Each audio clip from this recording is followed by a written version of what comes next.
সুদানে 2023 সালের এপ্রিলে সংঘাত শুরু হওয়ার পর থেকে এখন পর্যন্ত প্রায় 19,000 মানুষ মারা গেছে। আহত হয়েছেন 33,000-এরও বেশি মানুষ। বৃহস্পতিবার United Nations High Commissioner for Refugees UNHCR এর এক প্রতিবেদনে এই তথ্য জানানো হয়।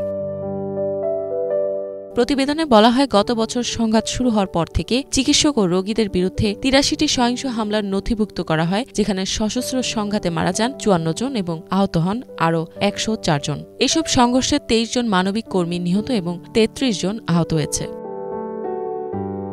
বৃহস্পতিবার ইন্টারন্যাশনাল অর্গানাইজেশন ফর মাইগ্রেশনের প্রকাশিত এক প্রতিবেদনে বলা হয়, সুদানের সশস্ত্র সংঘাতের কারণে 1,30,00,000 মানুষ বাস্তুচ্যুত হয়ে পড়েছে। এর মধ্যে প্রায় 23 লাখ মানুষ সীমান্ত পেরিয়ে চাদ, দক্ষিণ সুদান এবং অন্যান্য প্রতিবেশী দেশে আশ্রয় নেয়।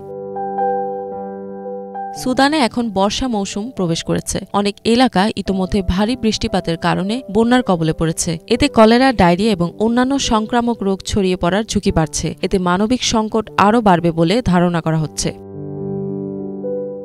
এছাড়া সংঘাতের কারণে দেশটিতে ব্যাপক খাদ্য সংকট দেখা দিয়েছে। ইতোমধ্যে সুদানের প্রায় 23 লাখ মানুষ পর্যাপ্ত খাবারের অভাবে রয়েছে বলে জানা যায়।